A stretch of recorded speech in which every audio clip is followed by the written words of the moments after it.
Okay. Hello, everyone. Hello! Woo! Woo! So my name is Noam. My name is Tzook. We are brothers. We are working in MyHeritage. In MyHeritage, we work in a components infrastructure, which means that each feature that we develop by components. For example, it might be a tooltip, it might be a collapse component, and then we compose it and we reuse it in other places. So who here also work with components, build their app with components? Can you raise your hand? Thank you. So good job. Me too. Yeah, you just said so. Yeah. So as Tzook said, we too. And what we want to talk with you about is some challenges that we in MyHeritage encountered while using components, and how we decided that it was our best way to solve them. And maybe you can take some of this, and it will help you as well. So this is our component application. Yeah, it looks like what we're using. Yeah, let's say we have one problematic component. It happens to all of us, right? You try to integrate a component in your tree, or either you created a component and you find out it's not that good. Maybe the props are too limited, or maybe the performance is not that good, make the app flickering. Yeah, no, there was this tooltip component that I wanted to use, and my uncle wrote it, but it was so hard to use. It only had one prop, data. What is data? What do I need to use? Like, I couldn't use it. I wrote my own. And then we end up with like 5 components. Yeah. So this happens a lot when a developer finds out a component that it cannot use. It will just create a new one, or either not use it. And you get to a point where you have 5 components, as Tzook said, for one thing.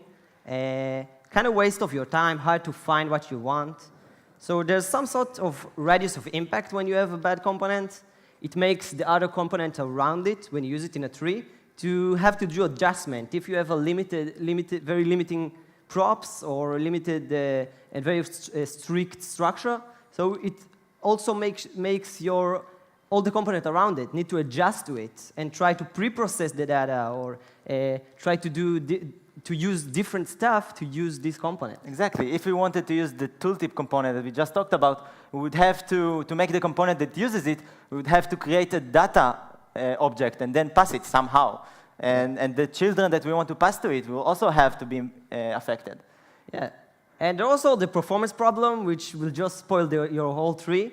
It can happen either by one component that's really bad and make the page flicker in a certain situation. Maybe not the one that the person made it saw it, but when you use it, this is what will happen. And sometimes when you use a component a lot of times, like use a tooltip 500 times in a page, maybe there'll be a performance stall. The page will flicker. You'll see a lot of blinking. Yeah.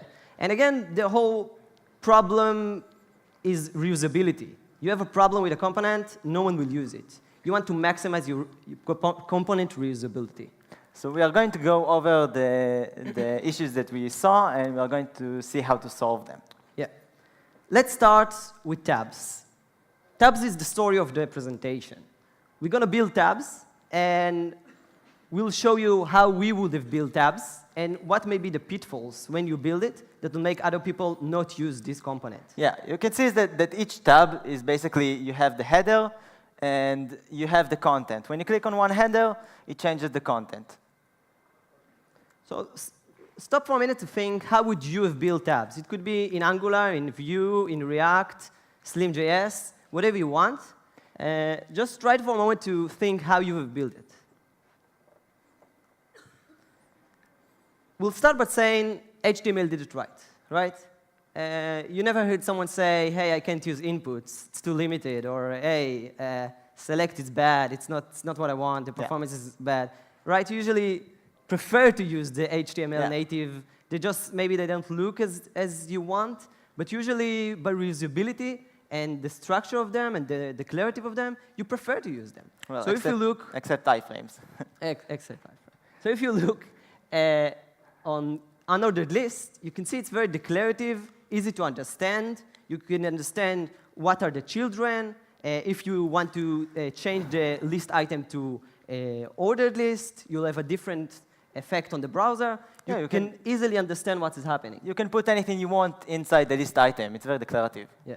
If you also look on select, we start to see data management, how we manage the inner data of the component. You can use the value attribute to decide which select is active, and to decide which one you press will make the active one. Yeah, we don't have to attach an event listener or anything. The select does everything for us. Exactly. And we have puppies in HTML. Yeah, I don't know if you want yeah. it. It's in the new spec. OK, so this is how we'll implement the tabs component as to what we've just seen. We'll try to take what we saw from the list item and the select, and instead of just doing a wrapper to the tabs and pass everything by a data attribute or something like that, we'll create children that are tab component, like an item, like a list item, and they'll have the value as the one that is selected. You can change the value by changing the banana value in the wrapper. And we'll also have the header, which decide which is the header of this tab, and the children of the tab will be the actual content that we'll decide. Simple as that.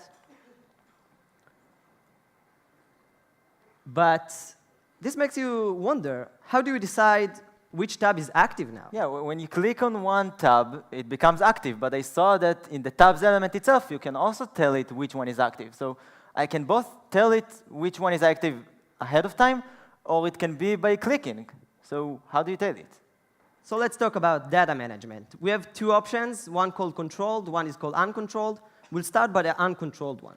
Uncontrolled it means that the component manages the data itself. If you take a look at input, you don't have to tell anything to input, right? You just put the input element, and then user can start typing, and then you have the value on the input. You don't have to do anything else. It's easy.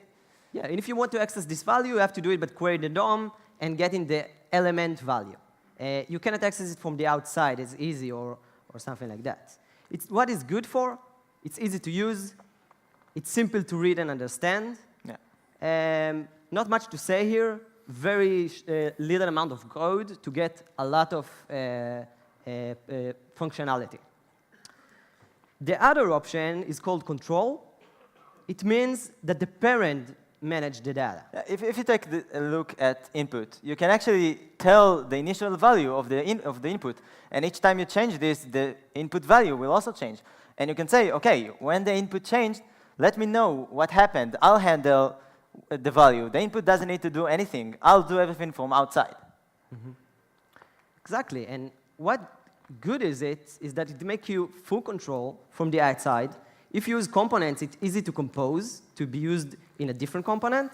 And you can make advanced usages, such as filtering, sorting, do a lot of stuff from the outside that maybe the component's author from the beginning didn't think about. And you can now add.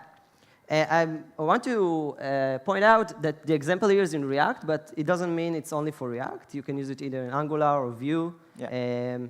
It's just very simple in React. Yeah, we want to emphasize that we are showing concepts. They are valid also for Vue.js, Angular, React. We are showing the concepts and not a specific implementation. We are just demonstrating. Let's dive to the code and see how it's written. We'll show first example with React, then example with Vue. They're very similar.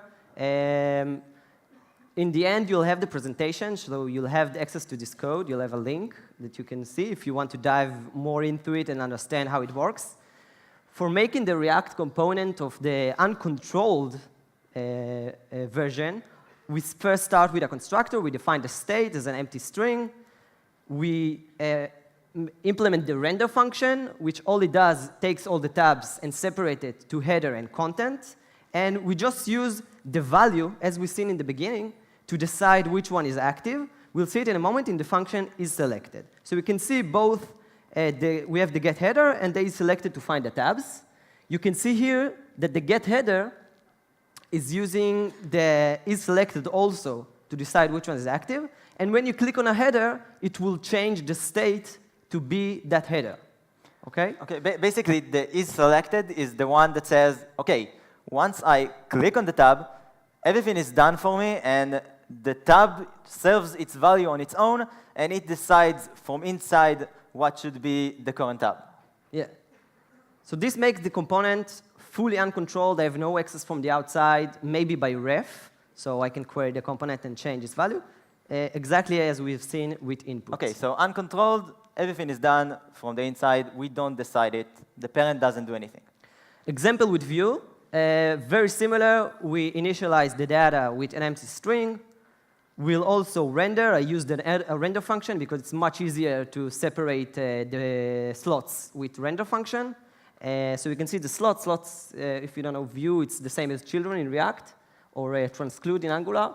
And we just do the same thing. We use a get header. We use the isSelected function to decide which one is selected. And again, the isSelected just check the tab value versus the inner state of the component. Yeah, but we saw that uncontrolled, we don't have any chance to change anything from the outside. What if I want to control the component as a parent? Yeah, exactly. So uncontrolled is, as we said, easy to use. But what if we want advanced usages, want to compose it, we want to do something a bit more hard, then we'll have to do it controlled. And to do that, all we have to change in our implementation is actually one line.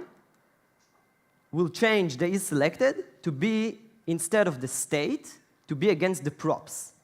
So instead of checking the state of the component, the inner component, we'll check the props that was provided from the parent. Yeah, this means that the tabs component, it doesn't check the inner value of the tabs. It checks the value that was passed as a property, as an argument. And same with view. We just need to define the prop in view. It is a props. And we also can check against the parent prop. OK, but we took a look at input, right? Input had two variants. It was both uncontrolled, that it handles everything on its own, and it was also controlled. Exactly. So why can't we have both? I want right? both. Yeah. That will be pretty useful to have both. Because maybe someone created a component as an uncontrolled version, and now you cannot use it controlled. Maybe someone used it controlled, and now you want to use it uncontrolled, that you're tied to the logic that you need to implement in your component, and you don't want it. So being able to do both will give us maximum reusability for that component. So how do we do that? It's called controllable. I want just to emphasize it means that it's both controlled and uncontrolled, and you can change on runtime. You don't have to choose on the start of when you make the component. You can change in runtime. At one part of the run, you can have it controlled, and the other part can have it uncontrolled, and vice versa. By the way, this is how it looks.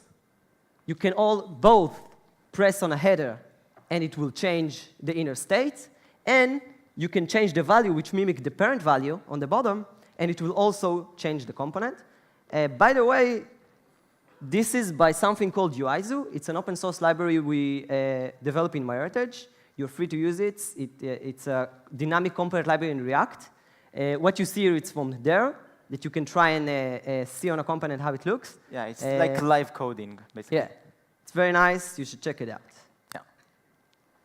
So how will we implement the controllable? Is very simple. We start with the uncontrolled version. And all we have to do in React is implement a component we receive props hook. What it does, it checks that the next value, the next prop value, is different from the current prop value, and then it will change the state. So we started with the uncontrolled. We have the component manage its own state. And all we have to do, we take, when the props are changing, the parent decided he wants to control it, he can do that, and it will change the inner state of the component. It means that if we have the tabs, then the tabs handles their own. When you click on a tab header, it changes the content on its own. But if I, as the parent, when I use the tabs, if I want to force the tabs to use a different value, I just pass it. And because it's controllable, it will use that. Exactly. And in Vue, it's actually simpler. All you have to do is implement a watch on this prop. And when it does, you change the state. That is all. Yeah, again, this is just a demonstration of implementation.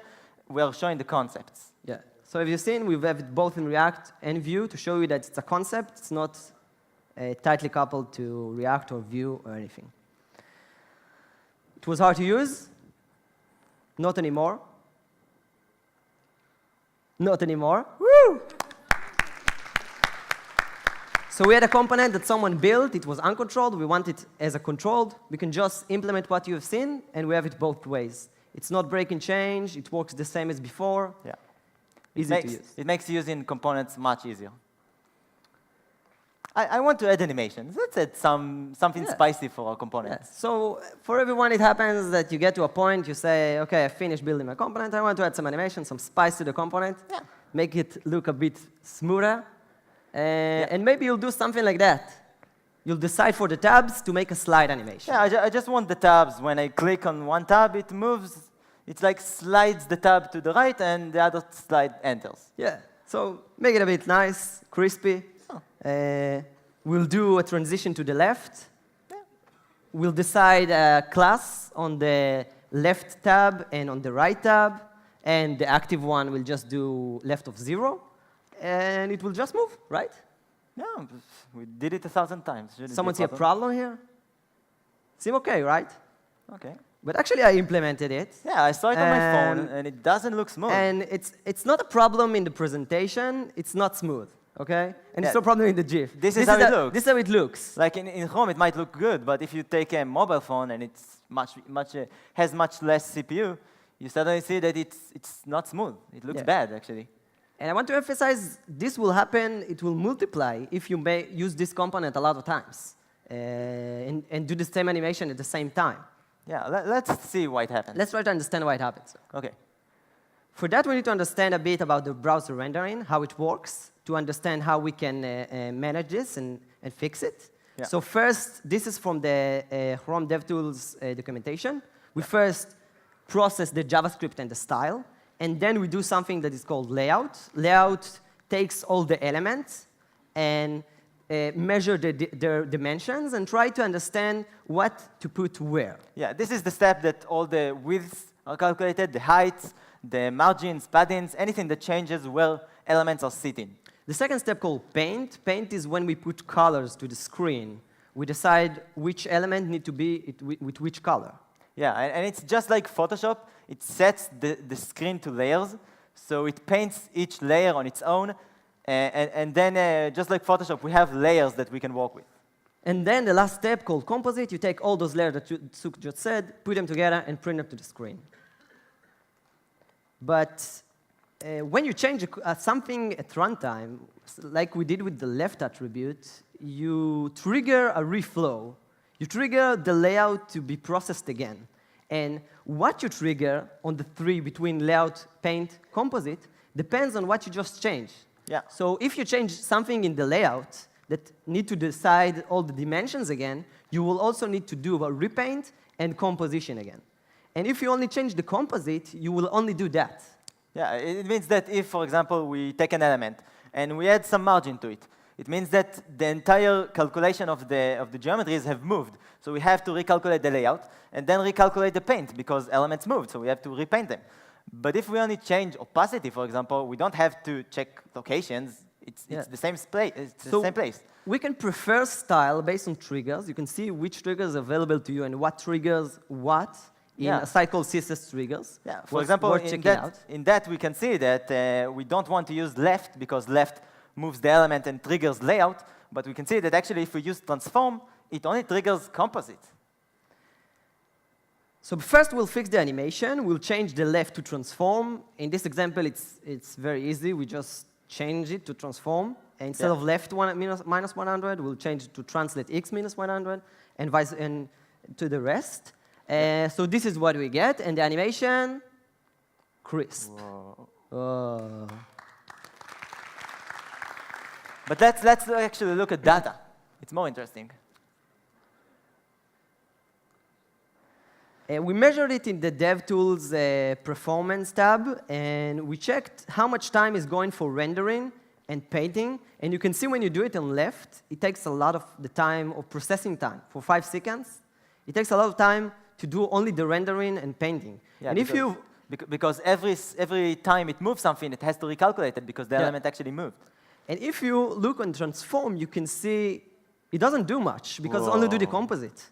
It basically only do like 250 milliseconds of almost nothing. Yeah, it's much smoother. Yeah. So we had a performance problem with animation of one component. Maybe it makes us have a problem with a couple of components. No more. No more. Woo! Thank you. But let's say that I have 500 animations for it. Yeah. Like, I have an element with 500 elements of it. Is it problematic? Let's take a look. Okay. Let's take a look. let's Let's say you add DOM manipulations. Yeah. Okay. So I want to have a square tab. Okay, we have a tab that we said, and I want to make it square. Okay, that sounds reasonable. I'll implement this code. This is in React, but it's very similar in all frameworks. I'll change the height based on the client width of the element. That's all I'll do. Very simple. So we do one read to the DOM, we take the width, and then we do a write. We set the width, the height. Anyone see a problem here? I don't think so. Yeah, it's not a problem. But when you try it, it actually takes, for 500 components, it actually takes almost 1 second to render. Yeah, so when you lose it in a page, there will be a lag in the page. Yeah, it looks bad. It's not what I wanted. Yeah, you change anything, you change anything in the layout, there will be a lag. So why does it happen? Yeah, like the component looked fine. Why would it be so slow? For that, we need to understand something called layout trashing. Layout trashing happens when we steal too much frames instead of using a 60 frames per second. When you use 60 frames per second, it will look smooth. But the more you do in one frame, the browser will try to fix it and give you more frames to do your processing. Yeah, so each frame is taking more than 30 milliseconds. It's taking 20, maybe 40, maybe even 100 milliseconds. Yeah, and you get to a point where you get your animation or your rendering happen in only 10 frames for a second, which doesn't look that good. Yeah, it doesn't look smooth. And when you do a lot of writing and then reading, you're forcing the browser to do a reflow for you, a full reflow. It depends on the change that you did based on the triggers we just showed you. Yeah.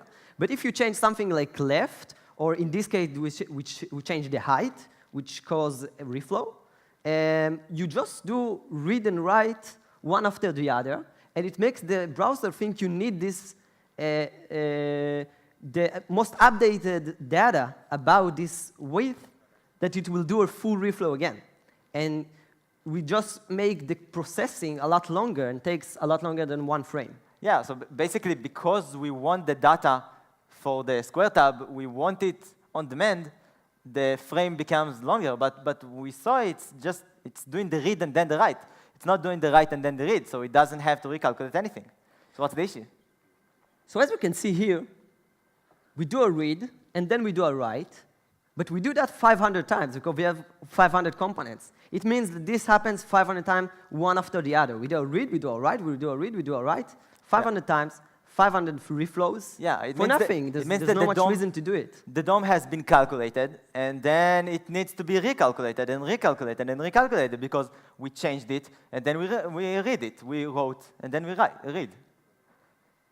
As you said. So exactly. How do we fix it now that we know the issue? So how can we fix it? Not that hard, actually. You know request animation frame?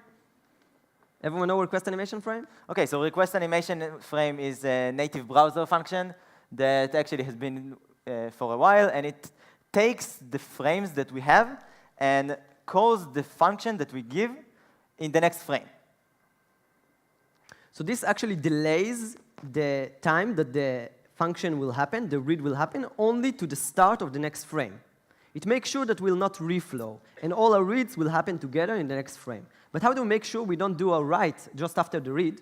We'll use a set timeout to delay it even more, that all the writes will happen afterwards. So we have all the reads happening in the next frame, in the request animation frame, and all the writes happening after all the reads were finished. OK, this means that we have 500 tabs for what we have said. And each tab on its own, it does the read. It checks the width of its own. But they're all doing it together, one after the other. And nobody wrote anything, so it's all fine. And then after they all finished, they all do the timeout. And because it's async, it's doing the writing afterwards. So it's doing all the reads together and all the writes at the end. And this makes one frame much, much faster. So as you can see here, if you try to use it, it only takes 45 milliseconds. It's like 20 times faster. It's a lot faster. It's something that you can actually use. So people in your company or in your organization will use this component because it's okay to use even 500 times. Yeah, it's not like a component that you put and then your app freezes and you say, OK, I'm not going to use it. We had a performance problem. No more. Not anymore. Woo! OK, let's recap what we've gone through. Let's recap everything we've seen. So first, let's make our components declarative. Learn from HTML. They did it right. They know it exists for a long time for a good reason. We should try to understand what's good in it and take it when we are building our components. Yeah, it's like the declarativity when you put unordered list UL and then you put inside the list item. The person that is going to use it is going to understand what you wanted.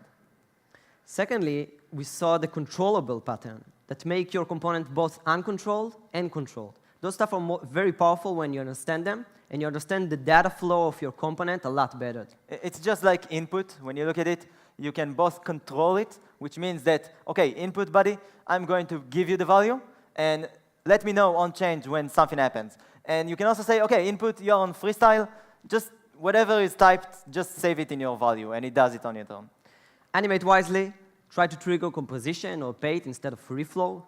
Yeah, we saw that there's CSStriggers.com, and it tells us which CSS change does what. So we know to use transforms, for example, over left, over margins, for example.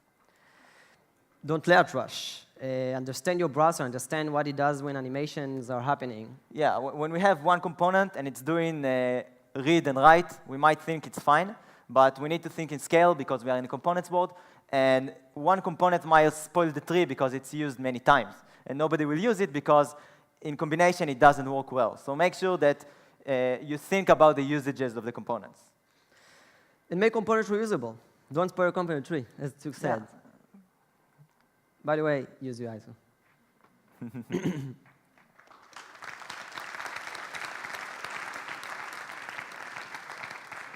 So thanks you for listening. Okay. The presentation is available in this URL. Will be the My Heritage booth if you have any questions. This is the time to take your cameras and take a screenshot of this because you'll want to look at the slides later. These tips are very good. They made our development much faster and much better. And we reuse our components, actually. It's cool. Thank you very much.